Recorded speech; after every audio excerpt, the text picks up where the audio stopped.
Ito po mga kamista, magluluto po tayo ng ulam, pritong baboy. Kasi walang ulam eh. Tapos ko lang maglaba ngayon.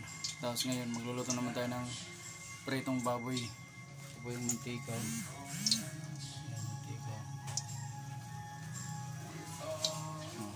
Di ba mga kamista?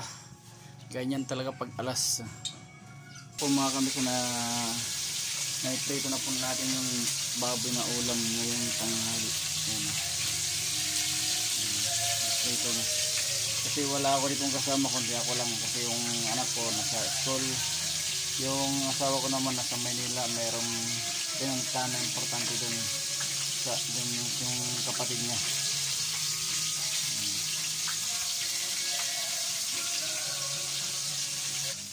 So ayan po mga kamista, madaling maluto na, makakain na ako.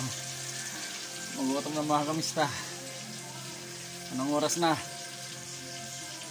So ito mga kamista, luto na. Ayan. Makakain na ako. Sa mga followers ko, luto na to. Kakain na ako. Maraming salamat sa inyo. Share, like at follow. Maraming salamat.